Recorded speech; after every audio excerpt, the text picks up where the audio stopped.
আচ্ছা, মামার বাড়ি যাওয়ার কথা শুনলে কার না মনে লাড্ডু ফোটে বলো তো? আমার তো লাড্ডু ফোটা দূরের কথা, আমার তো ভীষণ ছুটতে ইচ্ছা করে। মনে হয় যেন জেল থেকে কেউ আমাকে ছাড়া দিয়েছে। তাই সেই উদ্দেশ্যে মামার বাড়িতে যাচ্ছি আমি, সাইকেল চালিয়ে, তাও ভাইয়ের সাথে। সাইকেল চালিয়ে যেতে যেতে প্রায় 2 ঘন্টা সময় লেগে যাবে, তবুও আমি যাই। পা কনকন করলেও আমি তাও এই রাস্তা দিয়েই যাই, কারণ রাস্তাটা আমার খুবই প্রিয় রাস্তা। এই গ্রামের অলিগলি দিয়ে যেতে আমার বড্ড বেশি ভালো লাগে। আর কেন এত ভালো লাগে, তোমরা ভিডিওটা দেখতে থাকলে জানতে পারবে। তোমাদের মনে মনেও ইচ্ছে করবে যে একটু সাইকেল চালিয়ে ঘুরে আসি। আর গাড়ির থেকে যাওয়া যায় গাড়িতে উঠে, কিন্তু 45 মিনিট সময় লাগবে, কম সময় লাগবে, কিন্তু ভালো লাগে না। চারিদিকে চিৎকার চেঁচামেচি, আমার ঠিক ভালো লাগে না।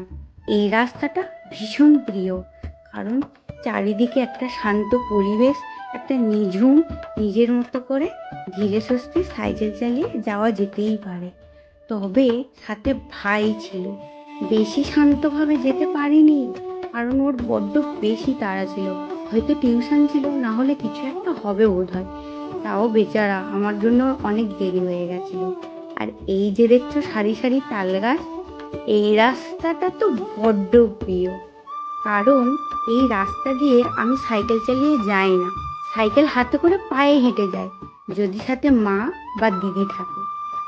কারণ এই রাস্তা দিয়ে হাঁটার আলাদাই মজা, একটা হালকা ফুরফুরে হাওয়া দেয়, উফ, শান্তি লাগে, বড্ড প্রিয় লাগে। তাই তো সাইকেল চড়ে যাই এত কষ্ট হওয়ার সত্ত্বেও, কারণ মামার বাড়ির টান যে। আর যেতে যেতে এই যে কটা বাচ্চা ছেলে আমাকে দেখে বলছিল, দিদি তুমি ভিডিও করছো, এদিকে দেখো না আমরা কি করছি, এদিকে ভিডিও করো। আমার মনে হয় ওরা কিছু একটা করাচ্ছিল। যাই হোক, কিন্তু আমি নেমে ভিডিও করতে পারলাম না, এই যে সাথে ভাই ছিল।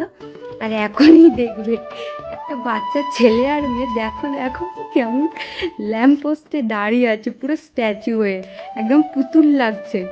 মনে মনে খুব ইচ্ছে করছিল যে নেমে গিয়ে ওদেরকে জিজ্ঞাসা করি, এভাবে কেন দাঁড়িয়ে আছিস, যদি বাই চান্স পড়ে যাস তাহলে তো লেগে যাবে। কিন্তু এই যে সাথে ভাই ছিল, ওর বড্ড তাড়া ছিল, ও খুব স্পিডে সাইকেল নিয়ে যাচ্ছিল। মনে হয় যেন ওর খুব তাড়া লেগেছে, খুব প্রয়োজনে হয়তো ছুটছিল। যাই হোক, ওর বাড়ি যাওয়ার তাড়া ছিল, আর আমার মামার বাড়ি যাওয়ার তাড়া। মামার বাড়ি যাওয়ার তাড়া থাকলেও তাও আমি আশপাশটা ঘুরতে ঘুরতে দেখতে দেখতে ধীরে সুস্থে যাই। আজ আর স্বস্তি হলো না। আর এই যে মহাকালের মন্দির, মঠ, এখানে সন্ন্যাসী হলে আমরা ঝাঁপ দিতে আসি। আর দেখতে দেখতে মামার বাড়ির ভেতর ঢুকেই গেলাম। কি সুন্দর না, চারিদিকে কি সুন্দর কলা গাছ, কত রকম গাছ, দারুণ লাগে। বৃষ্টিতে পুরো ভিজে আছে। আর বিকেল টাইমে এই জায়গাটায় প্রচুর ভিড় ভাট্টা হয়ে থাকে, ছেলে পুলে একদম কারি হয়ে থাকে দুদিকে, মানে রাস্তার দুধারে। তবে এখন দেখছি শুধু কয়েকটা কাকু যাতায়াত করছে, কারণ এখানে প্রচুর সবজি চাষ হয়, তো তো সবাই সবজি তোলার জন্য এসছে। এই যে সামনে একটা কাকু, উনি প্রচুর ঝিঙে তুলেছে। ঝিঙেগুলো সুন্দর পাট পাট করে পুরো ব্যাগে ভর্তি করে নিয়েছে। আর কিছু ঝিঙে নিচে আছে, বোধহয় ঝিঙেগুলো নিয়ে চলে যাবে মনে হয়। আর এই যে আমার বোন, মামার বাড়িতে আসলে এই আমার সঙ্গী, এর সাথেই আমি সবসময় বেরোই। আর বেরোতে মানে সারা দিন শুধু বাইরেই থাকি, নামে মামার বাড়ির ঘরের ভেতর থাকি, সারাক্ষণ বাইরে। আর এই করতে করতে সন্ধে হয়ে এলো। বেশি সন্ধে হলে মামা আবার বড্ড রেগে যায়, কারণ সন্ধেবেলায় বাইরে বেরোনো মামা খুব একটা পছন্দ করে না, কারণ এ সাইডে রাস্তাঘাট খুব একটা ভালো নয়।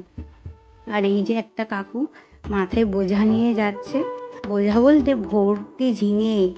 আর মনে হয় পেছনে ওনার ওয়াইফ যাচ্ছে, উনিও মাথায় ভর্তি করে বোঝা নিয়েছে।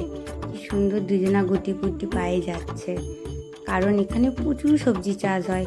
সন্ধে হয়ে এসছে তো, তাই ওনারা বাড়ির দিকে যাচ্ছে, আর আমরাও বাড়ির দিকে রওনা দিচ্ছি। তো ভিডিওটা কেমন লাগলো অবশ্যই জানাবে। আর লাইক, শেয়ার, সাবস্ক্রাইব মাস্ট করে দিতেই হবে। না না না, করে দিতেই হবে না, পছন্দ হলে তবে করবে, ঠিক আছে? আবার নেক্সট ভিডিওতে দেখা হচ্ছে। Tata, bye bye.